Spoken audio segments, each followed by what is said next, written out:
Teacher Brett here. Welcome back to my channel. Today I am going to talk about the Mock 1 with VIPKID. So if you have applied to VIPKID and you've made it past the interview, you will be invited to do a Mock 1 class. What that Mock 1 class is a chance for you to kind of show what you're able to do with what's called a mock mentor. So that is the other job I have here at VIPKID. I get to work with potential teachers and go through those mock classes with them and make sure that they have everything together before they actually get in there with the real students. So in the Mock 1 class, you will be doing two kind of mini lessons. One is for a younger level student. It is the letter X lesson, and one is for an older level student. It is my country lesson. So you will get an email and your portal will have all the information on those slides. You'll have a chance to prepare ahead of time. There are lots of YouTube videos out there that you can watch. I would caution you to not copy any YouTube video. So feel free, watch a bunch of them, get an idea of what, might be your teaching style. Maybe you'll get a couple of ideas, but be careful about just copying somebody word for word. A lot of the YouTube videos will kind of walk you through slide by slide. You want to be careful about that. Some of them don't give great advice, and your mentor will be like, yeah, no, we don't do that. um, Also, as mentors, we see the same things over and over and over again. So it's pretty clear when you've copied somebody's YouTube video, it is pretty obvious, and it doesn't make it your own. So we want to see what you have to bring to the table. We want to make sure that you're using, your strengths in the classroom. So get an idea, but make it your own. That's going to be the most important thing, is making the class your own and being able to adjust to the student. So what I see a lot of times is people who have kind of copied the YouTube video, they're not sure what to do when things don't go the way that they saw in the video. So you will have mentors who all different kinds of performances. So they'll do different things than maybe what you saw in the video. You need to be able to adjust to that, as you're going through the lesson. So let's take a look at that letter X lesson first. So a couple of things I'm not going to go through like slide by slide and tell you how to teach it, but I am going to kind of go through the idea of the slides, the objectives, and what I see as a mentor as some of the biggest mistakes when I'm watching candidates out there. So let's take a look at that letter X lesson. And let's go over a couple of the basics first. Your mentor will be looking at your background. So you want to make sure that your background is educational, number one.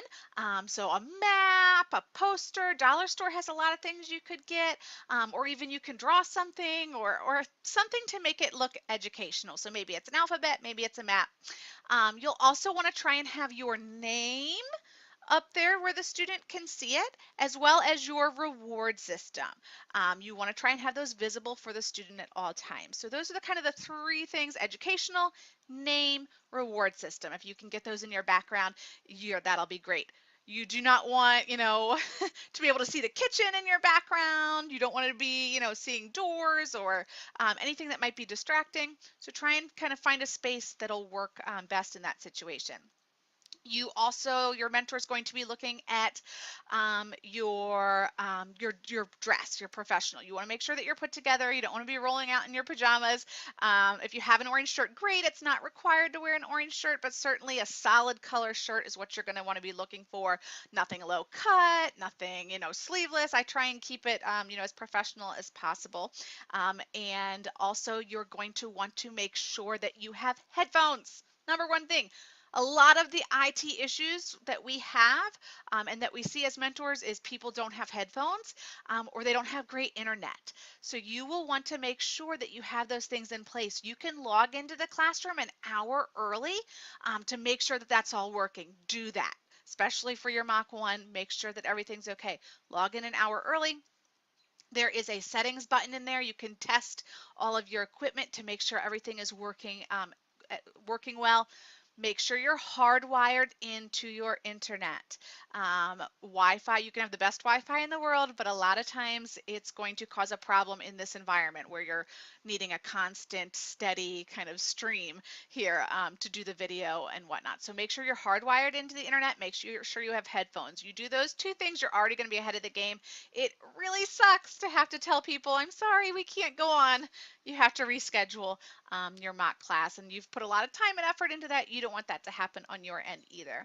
So make sure that you are all set on the technology piece. Also a mouse. If you're using a laptop, the little laptop pad is going to be really difficult because you're going to want to be circling and underlining in the classroom, so get an external mouse as well. That's going to make a big difference in that classroom. Okay, so the first slide that you're going to come to in the lessons is going to be the introduction slide. You're going to want to make sure you do 3 things in that introduction slide. Number 1, you want to do your introductions. My name is, what's your name? Get the student's name. Number 2, you're going to want to ask some kind of a rapport question. For this younger level, it's going to be something really simple. How old are you? How are you? Those are 2 good ones to use. So you want to make sure you get their name, you get the a rapport question.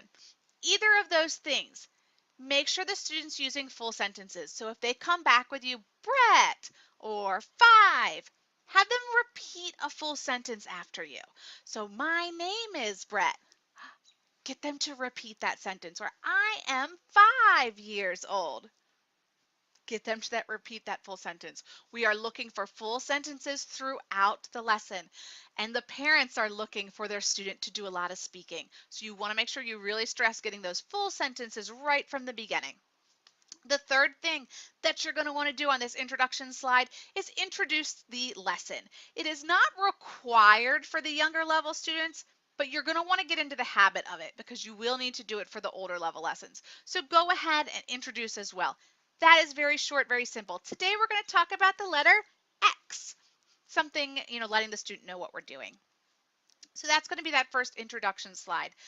Overall, you want to have a great energy level and a great attitude. So you want to be happy, you want to be smiling, you want to be using lots of voice inflection, really making it fun for the student, especially right here at the beginning. We're about to get started. So making sure it's fun is also going to be a big deal here as we go through the lesson. Second slide you will see in that letter X lesson is going to be the reward slide. You do not have to use the reward system that is included in the lesson. You're free to use your own. Currently, I am using different fruits and vegetables, so every time we get a reward, I will put a different one up. You are free to use whatever lesson you want to do, but you do want to make sure that it's something tangible and that then you can count up. So you don't want to use, every time you do well, you get a spider, you get the same spider, you get the same spider. No, you want to have 5 spiders or different fruit. You want to make sure that it's something that they're going to kind of start collecting, something tangible that they can see. And again, like I mentioned, if you can have it up there for them available is going to be your best bet as well. You do not want to use a lot of extra language explaining your reward slide. Something really simple. When you do a good job, you get food. Yay! All right. It doesn't have to be, don't go into a lot of explanation. They're not going to understand it. Keep it really simple for this younger level student. Now we're going to move on to that third slide. This is going to be the warm-up slide. A couple of things you'll want to know about the warm-up activities are these should be review.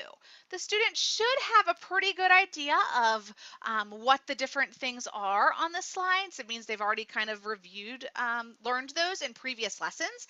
So it's going to be less teaching and more kind of you're guiding them, making sure that they are able to do the different activities. So if we take a look at this warm-up slide, you're going to see that there are some pictures of different items. So like a tomato, robot, different things like that. You'll see in the teacher directions as well as the different paperwork that you get from VIPKID that we are looking for a target sentence here. And the target sentence is I see a or I see an. You want to make sure that that's what you're getting out of the student. So we want them to say, I see a tomato. I see an elbow as they're going through here. You can do that in several different ways. Again, see what works for you. You might want to circle the tomato. What do you see? Get them to repeat, I see a tomato. A couple of mistakes I see here is number 1, not getting that target sentence. So just letting the student say tomato, robot. Make sure that you have them go back and repeat that full target sentence if they're not giving it to you. The other mistake I see a lot of times is not correcting the student if they use a or an incorrectly. So if I say, I see an tomato, go back and have the student fix that. I see a tomato. and get them to say that. When you are giving these directions, like I mentioned before, for any of these slides, you want to keep it very short and simple. Do not use a lot of extra language. So you don't want to do, okay, now here we are on the warm-up slide, and what I'm going to do is I'm going to circle the tomato, and I want you to say, I see a tomato. No, no, stop. They're not going to understand any of that. So a couple of things that I find work really well. Number one, model for the student. Do the first one for them. We call it I do, we do, you do. So I do the first one for the student so they can see what it is that I'm asking them to do. Then we might do one or two where I'm giving them a lot of assistance, and then I'm going to try and back off the amount of assistance I'm giving them and see if they're able to kind of do it more independently. So that's number one, model for the student. I do, we do, you do, show them how that works. The second thing I find really helps is to find a pattern and stick to it. So however I do that first one, tomato, I want to do the same thing for each one. I want to set it up the exact same way, get into a pattern. So maybe it's, I circled the tomato, what do you see? I see a tomato. I'm going to do the same thing for the next one. I'm going to circle the elbow. What do you see? I see an elbow. Circle robot. What do you see? I see a robot. I'm going to get into a pattern. So by the time the student's done one or two, they already know, oh, okay, she's going to circle it. She's going to ask me the question. I'm going to give her this answer. They get into that pattern. It makes it a lot easier for the student. They're going to be able to work their way through that. Props or TPR are also something you want to try and include throughout the lesson. So if you have a prop or a TPR, maybe it's tomato, maybe it's elbow, maybe you do a robot, use as much of that as possible. That's what's going to keep the students' attention at this younger level. Props, TPR, and your energy level. Those are going to be the three big things. Let's move on and take a look at the review slide for the big and small letters. So on this slide, you are going to see a big letter, and the student is supposed to match it to the small letter. Again, make sure you're using the I do, we do, you do approach. Model for the student what you want them to do rather than trying to use a lot of words to explain it. So something really simple, big L, small l, draw a line. Model for them drawing a line. If the student's not picking it up right away, show them. Draw a line. Some people will use a whiteboard and they'll kind of show the student, draw a line. Model for the student what you want them to do. But at the end of the day, we want them to match the big and the small L. I also like to have the student give me some kind of a sentence here. Remember, we're looking for full sentences throughout. So I will pick a lot of times one of the target sentences that we're working on and try and incorporate it. So, L makes the ul sound. I might have them repeat that after me. Stick to a pattern. Whichever pattern you choose, stick to that as you go through here for that review slide. Let's take a look at the next one, the K and the E slide. I find this to be the most difficult slide for most of my teacher candidates as they're going through here. And it's difficult. We are asking the student to do a lot of things. What I see as one of the bigger mistakes here is lots of incidental language. Lots of trying to explain to them what you want them to do. Don't do it. Just jump in, do that first one for them, model for them what you want them to do, and stick to that pattern. Remember, we're looking for that target sentence. Noun starts with whatever the letter sound is. So elevator starts with eh, egg starts with eh, key starts with k. That's what we want the student producing, as well as having them draw a line to the correct letter. So do one for them, walk them through that. Take your time with that modeling. Take your time showing them that first example so that they can really understand what they're supposed to be doing. And then kind of help them out with a couple, and then see if you can back off and maybe just give them the prompts. What do you see? I see an elephant. What letter does elephant start with? Elephant starts with eh. Draw a line. So see if they can just follow those simple directions. What do you see? What letter does it start with? Draw a line and see if they're able to do it. Again, props, TPR for any of these things is going to be great to get that in there for these as well. So biggest mistakes I see on this slide is not getting that target sentence, letting the student get away with, just saying, or just drawing the line. That happens a lot of times. I also see a lot of people who never give the student a chance to try on their own. They just have the student repeat after them. That's not the goal. We want to see, can they identify that beginning letter sound on their own? Can they make that sentence on their own? So definitely try and get them to do it independently as you're going down after you've done a couple with them. See if they can do it themselves. The next slide, we get into our new material. So we have the letter X, we have a fox, we have an ox. These are all new to the student. So biggest thing for the new material is we want the student repeating at least 3 times. So we want them saying, fox, fox, fox, ox, ox, ox. We want to get them repeating. For this letter X, have them say X, X, X, x, x, x. Get them making that letter sound at least 3 times. 3 times. I will often try and do different things. I might have them say it loudly, fox, fox. I'll have them repeat after me. Loud, soft. I might have them sing it. Make it fun. Again, remember, especially this younger level student, we're looking for teachers who can make it fun, make it engaging, keep the students' attention throughout that lesson. The other thing you're going to want to definitely use is props and TPR here. You need to have at least 2 props for the letter X lesson and for any of the lesson, at least 2.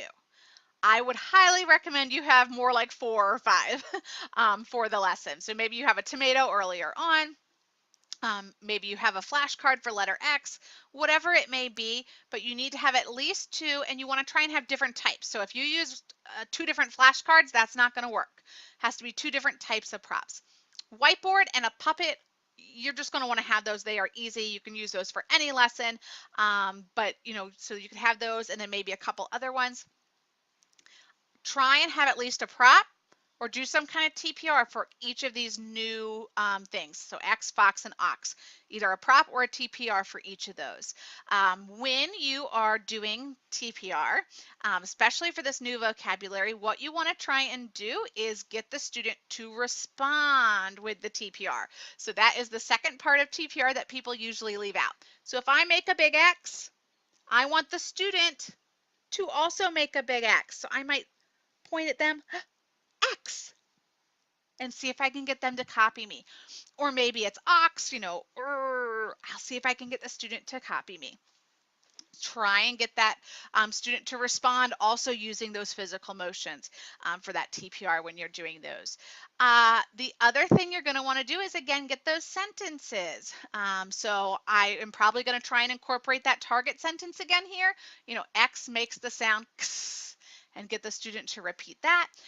For the fox and the ox, we're looking for that target sentence, I see a. So what do you see? I see a fox. I see an ox. You're going to want to make sure you get that and correct there on the ox. A lot of times I see people do a couple of things on here. Number one, they will ask, what do you see, before they've ever taught me fox or ox. This is new material. The student doesn't know it. So you're going to get, I see a cat. I see a cow. Teach them the word first 3 times, fox, fox, fox. Then ask the question, what do you see? I see a fox. And then I see people who just don't use any props or TPR here. Again, these are new to the student. We want to help them remember them. So props and TPR are going to be vital to helping them remember that, helping them stay engaged in that lesson as you go through. Let's take a look then at the activity time slide. People get held up here like, what am I supposed to do? It's just kind of a filler slide. I usually do something like, all right, yes, activity time, let's go, woo! A couple of seconds is all you need on this slide. You don't need to take a lot of time here. It's just kind of, a segue, a transition slide here to the blending, which is what we are going to come to next. All right, biggest problems I see with blending, with phonics, is the phonics sounds that people make. We've been reading English, speaking English, we don't think about it, but a lot of people will add extra sounds on to letters. So they will go, ta or fa. A lot of people do not get the letter A sound correctly. Ah, not ah, not a, ah. So we want to make sure that we're modeling correct sounds for the student. So instead of, t, we want t. Instead of ah, we want ah. So that when the student goes to put those sounds together, they don't get ta-axa, fa-axa, ma-axa. A lot of our Chinese students will add that extra So you want to make sure you're modeling correct phonics sounds. You want to make sure that the student is producing correct phonics sounds. If they're not, have them go back and repeat those correctly.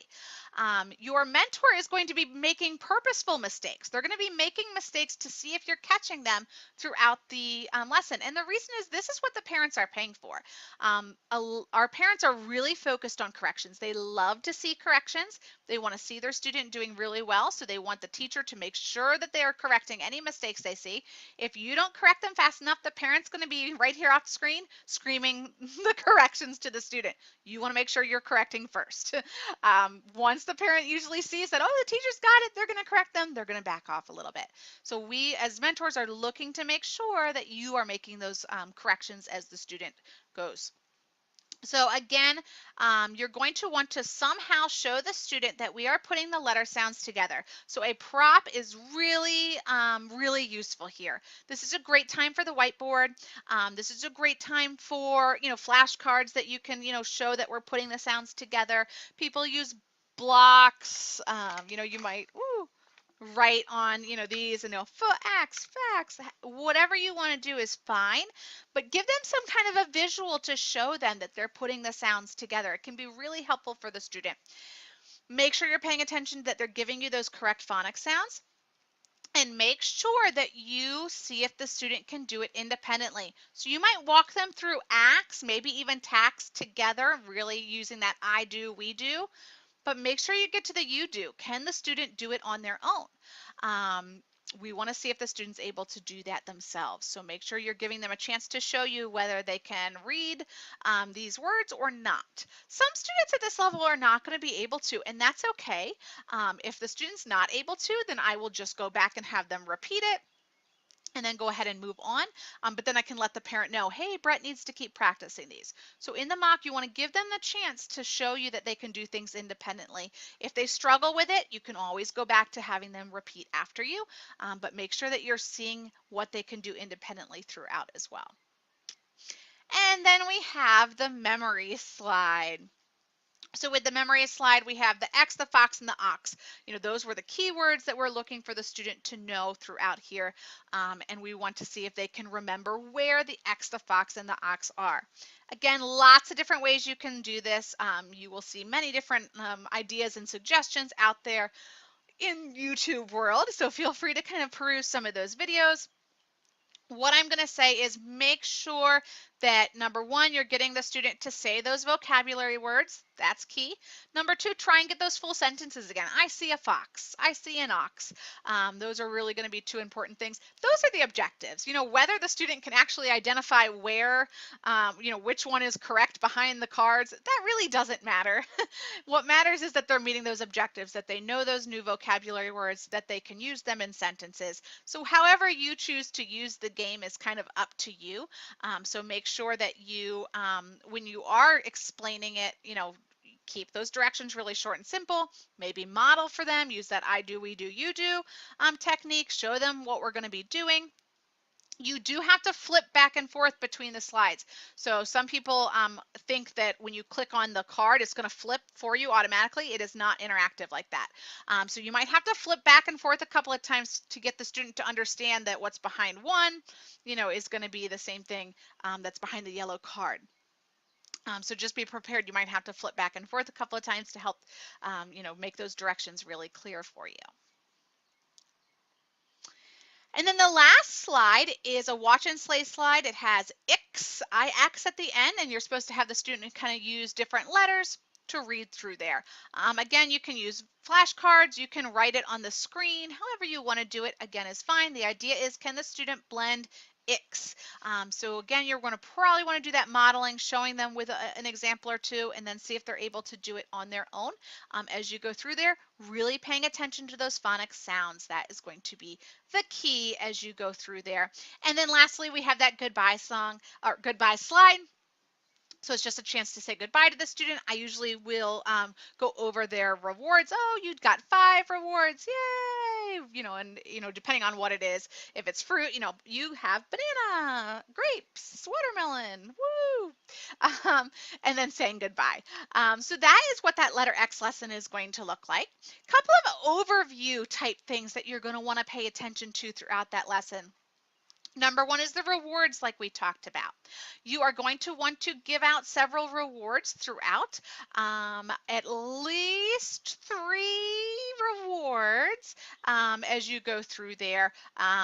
Maybe 4 or 5, would be fine. Not one for every slide. You don't want 15 rewards. Then you're going to take up all of your time giving out rewards. Whatever your reward system is, you want it to be something quick, something easy, something that's not going to take a lot of time. So every few slides, you're going to want to give that reward. You also are going to want to give lots of positive verbal praise throughout. Maybe it's high fives, maybe it's good jobs, thumbs up, those types of things in addition to your reward as you go through there. You are going to want to make sure that you adapt to the student. So that's going to be key. If the student's not understanding something, you got to switch, the way you're presenting it. You want to use lots of different techniques, singing, high energy, props, TPR. You want a combination of all of those things that are going to keep the student's interest as you go throughout there. If you feel like the student is losing interest, maybe the mentor's looking around, kind of trying to show you what it would look like in the real classroom when a student's losing interest, get them back. Use one of your props. This is a great place for those puppet I talked about, either a puppet or a stuffed animal that you might be able to use to kind of bring their attention back to you, that TPR, up your energy level, those types of things to keep them engaged in that lesson. You want to make sure that you kind of are varying that energy level. I see a lot of people who are not very high energy, especially for this younger level student. You need to be high energy. That doesn't mean you have to be bouncing off the walls, but you have to be smiling. You have to be fun. You have to use different voice inflections as you're talking. You don't want kind of a monotone thing. You don't want to be way high energy every single slide. You kind of want to bring it up and down to keep their attention throughout. Obviously, you want to have a good attitude. You want to be smiling. You want to be encouraging. You want to be fun. This is not supposed to be, a serious, tough, all right, we need to learn these things right now. You do not want to be punishing the student. It's supposed to be fun. If they are not doing what you want them to do, find a different way to present it. You don't want to be scolding the student throughout the class. That's not going to go over well with your mentor. I think in my entire 2 years, I've only ever taken away 1 reward from a student, and it was somebody that I had been seeing for a long time, and I made sure that they got it back at the end. So we don't want to be scolding students. We want to them to be having fun. If they make a mistake, we want to, correct them in a positive way. We don't want to, nope, you are wrong, bad. No, we don't want that. It's fun. It's supposed to be fun. We want them to come back again and again. You want to fill your schedule up, and that's going to be the best way to do it. Get them coming back. Being mean and scolding them and telling them no, those types of things are not going to bring them back. You do want to be patient, especially this younger level. The students, they don't necessarily always understand. It may take a couple of tries. It may take you doing a few different things to get the student to understand. You don't want to make it so that you are looking frustrated to your student. No, circle, circle, circle. No, we want to be patient. We want to give the student time to respond. Don't be interrupting them. If they're not getting it enough, you want to give them a little bit longer of a response time. They are trying to translate the things you're saying. They're trying to give you that output. There's oftentimes a delay in the video and audio. So make sure that you're giving them enough time to respond as you go throughout there as well. You want to make sure that that student is talking throughout the lesson. I mentioned this earlier, but it's really going to be key. Ideally, for this younger level, 50-50, you want the student talking as much as you are, if not more. Older students, we definitely want them talking more than us. Younger students, we want them talking at least as much as we are. So any chance you get to have them repeat after you, to have them answer a question with a sentence, you want to have them doing that. Get them talking as much as possible. Every single slide, that student should be talking. Do not let them get away with just drawing a line or just circling or just saying, robot. Get the sentences, get them talking.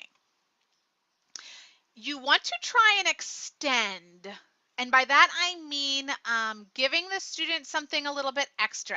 Some students, if they're struggling just to get the basics down, that's fine. But you can even extend with your rewards. Like, okay, you have 3 rewards now. 1, 2, 3. That's a simple extension that you can use for even the most, beginning level, struggling students, just having them count the rewards, a little bit of an extension. So you do want to try and extend if you can. If the student is really on the ball and they are getting it down, then you can try and extend it even farther. What color is this, or what how is the pig big? Something like that. Giving them a chance to kind of extend throughout that lesson. Make sure that you are using the correct target sentences. A big mistake I often see too is people change the target sentences a little bit. So it's, X makes the sound X, not X says X. Or, what do you see? I see a fox. You want to make sure that that target sentence is the exact target sentences that we're teaching them. The students see lots of different teachers and they are learning the same thing for several lessons at a time. So we want to make sure the target sentences are something that is consistent from teacher to teacher. So make sure that you do that exact target sentence when you are going through there. You want to make sure that you are speaking slowly for the student, that you're not using a lot of extra language like we talked about. We do not want that incidental language. Take a look at their prior knowledge that you should get when you are preparing. There will be a sheet showing what they already know. You want to try and stick to those sentences. You don't want to add a lot of extra things. So stick to those sentences that they already know. Stick to simple sentences. Make sure that you are using correct English. I know it sounds funny, but people get nervous and you make a mistake. Maybe you say an or incorrectly, or maybe you use the wrong tense or something like that. Go back and fix it. It's okay. If I say, now I'm drawing a blank. If I eat breakfast this morning. Not that you would use that because that's incidental language, but if I make a mistake like that, go back. Oh, I ate breakfast this morning. Correct it. Correct the mistakes that you make, right away if you catch them. But we want to make sure that we're using good phonics sounds, good grammar throughout as you go through, and practice several times. So the more you practice, the more comfortable you are going to be. There is really no reason to be nervous for this first mock. It is really a chance for you to kind of show where you are currently at, and for the mentor to be able to give you some advice. If you totally bomb the mock 1, that's okay. You're going to get another chance to try it in the mock 2, so it's okay. You really use the mock 1 to gain as much experience, gain as much knowledge as you can from your mentor in there. Do not worry. You don't need to be nervous. It's really just a chance for you to practice at this point. Another thing with your props, you want to make sure that you have it, like I said, at least 2 props, probably closer to 4, but that's up to you. You want to make sure that they're visible. So whatever I might use for a prop, if I'm using a flower, I want the flower to be able to be seen by the student. I want it nice and big in the camera. I don't want it way back here, where the student can't really get a good look. I don't want it off to the side. I don't want it totally covering my face. Practice having, especially when you're using the whiteboard, a lot of times what I see is people have these big, huge whiteboards and then they're off to the side and the student can't see them. Practice getting it so that the student can see both you and the whiteboard in the camera as you're going through there. Make sure any other props you use are visible to the student. Don't move them in and out too quickly. I have a lot of people who are like, oh, look, flower, and it's gone. The student, they can't see it. So make sure you get it into the camera, let it sit there for a second or two so the student can really get a good view of your props as you go through there. And lastly is pacing and timing. So this is another area where people often struggle. It's okay. Pretty much everybody struggles with pacing and timing. So use your mock 1 as a chance to practice that. You will have 15 minutes for the letter X slide. You want to spend about 1 minute per slide. You will want to have some kind of a timer, whether that's your phone here sitting with you or some kind of a kitchen timer, something like that. Have that with you. In the classroom with the students, there will be a timer at the top of the screen. There'll even be a timer at the top of the screen in your mock class, but it will not sync up. because you start off your mock class introducing yourself with the mentor, having a couple of minutes. They'll be telling you kind of how the session's going to go for the day, so it won't match up. So when you go to start, it's going to be at like minute 6 or 7, and it won't work. So have something for you to keep time. You want to try and go for about 1 minute per slide, like I said, is a good gauge. What I tend to do is every couple of slides, I'm checking my timer. So, slide 1, minute 1, slide 2, minute 2, slide 3, minute 3. So slide 5, I want to be around minute 5. Slide 10, I want to be around minute 10. That kind of keeps me on track. If I notice I'm starting to get off, then I'm going to try and speed up or slow down a little bit as we're going through there. But again, this is practice, Mach 1. So you'll get a feel for it, see how it goes. Don't be too concerned about the pacing. It is a small part of the larger rubric. So I have people who are trying to rush through because they're afraid they're not going to finish in time. Well, then they're losing out on points for all those other things. Full sentences, I do, we do, you do, modeling, TPR. They're losing all of this just because they think they need to finish in time. And that is not the most important thing. It is a small part. So it is important. It's a good chance to practice it. But it's okay if you don't get finished in time during the Mach 1. It's not a problem. You can you'll talk with your mentor about kind of where you could have helped with your timing. Was there a certain slide that took you too long? They'll be able to kind of help you pinpoint where the issue was for that. So that is Mach 1. Yay! The letter X lesson for that younger level student. We are going to take a look at the next one here, which is going to be the My Country lesson. With the My Country lesson, it is an older level student. So we are looking at somebody who has been learning English for a couple of years at this point. They are able to read themselves. They are able to understand a lot more of what you are saying. I always tell people that we kind of switch from being a teacher to more of a guide as we get into the older level students. We are there to follow up along behind them, make sure that they are reading, correctly, that they're pronouncing words correctly, that they understand what they read, that they're answering questions. We're kind of there to follow along behind them. So let's go jump right in here to My Country. Again, remember that introduction slide. You're going to want 3 things. You want your introductions, a rapport question, as well as introducing the lesson. This is an older level student. How old are you?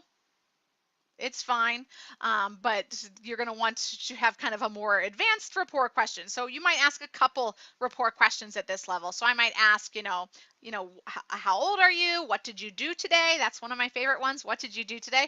Because I get a really good idea of where the student is at based on how they answer. Do you like fruit? Whatever it may be, but probably can be a little bit more advanced than how are you or how old are you? You can include those, maybe ask a couple of questions. However you do it, but you want your introduction, rapport building question, and you want to introduce that lesson topic. So today we're talking about My Country for this one. So you want to introduce that to the student. There is no reward slide in here, but you still want to use your secondary reward system. Again, this one's a little bit shorter. You only have 10 minutes for My Country. There's not quite as many slides. So again, maybe 3 rewards throughout the whole thing, something of that nature. But you can quickly introduce your reward slide or your reward on that introduction slide if you want, or maybe when you switch to the first slide, you can quickly say to them, okay, if you do a good job today, you're going to get whatever the reward system is. You can use the same reward system that you used for letter X. That's perfectly okay. Or you could have something new and different. It doesn't really matter. We just want to see that you are able to give rewards throughout, that you kind of remember every few slides to stop and reward the student. So let's take a look at that first slide, My Country. Remember, with this older level student, we want the student to read. So I will often, what we want to see is kind of this, that the teacher lets the student know where they're going to read. So use your mouse, mark, either maybe it's a bracket, maybe it's a line, however you want to do it, mark an area to them. And I have a lot of people like ask me, well, how am I supposed to get them to read? They understand what you're saying at this point a lot better. So something simple like, can you read, is fine. You're going to want them to read the different slides. You want to pay careful attention to those red words. The red words are the key vocabulary words that they're working on. I would suggest you go over those before you ask them to read. So you might circle, this first slide is country. You might circle country, the word in red, and say, this word is country, country. 2 repetitions for the older level, 2 repetitions. So younger level was 3, older level at least twice. We want them saying those keywords, and then ask them to read. You can't spend too much time on these reading slides. Big issue I see with timing is people spend tons of time on these reading slides, and then they never get to the activities afterwards. So go over the vocabulary, get them to read the sentence, ask them a question or two to make sure that they understood it. What country do you live in? I live in China. Where are you from? I'm from China. Get a sentence or two to make sure that they understand what country is. Once they show me that they understand it, I'll go ahead and move on to the next one. The next slide here we have is flag. Same thing, flag. We want to make sure that they're pronouncing flag correctly. We have flag, cloth, and represent on this slide, which are the kind of big 3 here. So we want to make sure that they are able to say each of those words correctly. Again, you might want to go over them before you ask them to read. I sometimes will vary it. Sometimes I'll have them read first. Sometimes I'll go over it first. If it's one I'm pretty sure they're not going to get, I'll go over it first. Something like flag, I might have them read that first sentence without me because I think they're probably going to get flag correct, but it's up to you how you want to do that. Next thing you want to make sure as you're going through these again is using the props and the TPR. So again, you want at least 2. Might want to have a couple more in there, but at least 2. So something like a globe, a flag, a map, a piece of cloth. You want to make sure that you have some different examples there to show them. Pay very close attention to their pronunciation, not just of the red words, but of all the words. If they have something, if they're mispronouncing something, make sure you go back and have them do that and then again, using those props as you're going throughout there as well, making sure that they're doing that reading and making sure that they understand. So again, you might have them read through that flag slide and maybe ask them a question, do you have a flag in your house? Do they understand what a flag is? Next, this is the American flag slide. Key here is represents. Represents. We want them to understand that word represents, and we're going to be asking them to use that word represents later on. So you want to make sure that you can explain represents to them. You'll see a lot of, again, different examples on different YouTube videos of how to do that. What I would recommend is have a couple of different ideas. So if your mentor is kind of showing you that they're struggling to understand, you've got something else to pull out. So I might have,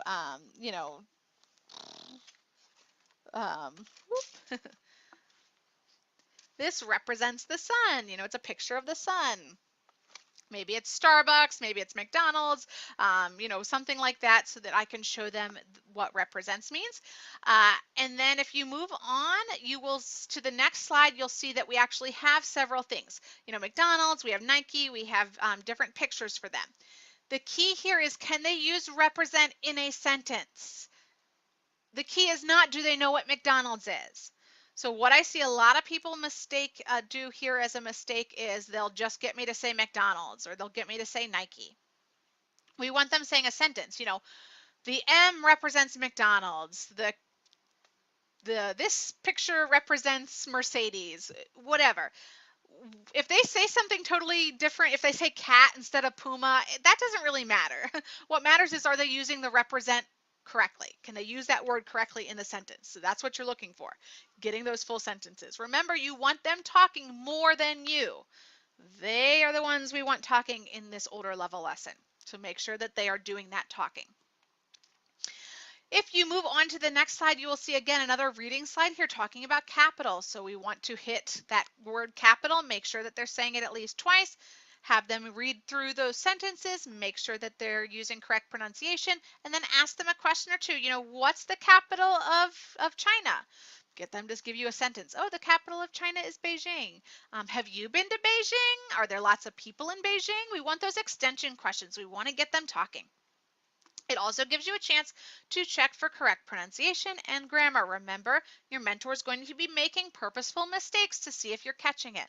If you hear a mistake in pronunciation or a mistake in grammar, have them go back and fix it. If they are giving you one-word answers, have them go back and give you full sentences.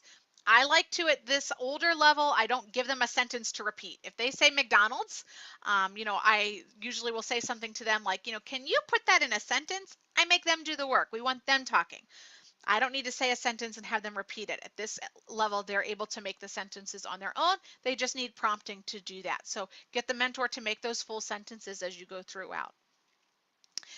Next slide is the landmark slide. There is lots of reading on this slide, so make sure that you're indicating where you want the student to read, and I usually just do a little section at a time so that I can go back and fix any errors, rather than having them read through all the text and then trying to go back and do that. What can be very helpful is if the student does make a pronunciation error, if you circle it so that they can see, the word that they made the error in before you have them go back and correct it. So maybe they say famous instead of famous. I would circle that or underline it and say, let's take a look at this word, famous, famous. Awesome. Okay. And then I'm going to move on to the next section. I have a lot of people spend way too much time on this slide. Remember, we're trying to get through a lot of slides. So going through and making sure that they can say the names for each of the landmarks, that's not really the objective, the goal. If you have time, great, but you have to pay attention to your time. So maybe you just talk about one of the landmarks, and have them read through this slide. A couple other things on this slide you want to make sure that you are aware of is checking for that understanding. Do they know what natural is? Do they know what famous is? Ask them some questions to see. Maybe you circle the Great Wall and ask, is the Great Wall natural? And it's clear that they don't know what natural is. You want to be able to explain it to them. Have some props, have some TPR, something to show them what natural is. Maybe it's, a flower or grass. Maybe it's man-made. Maybe you have a hammer.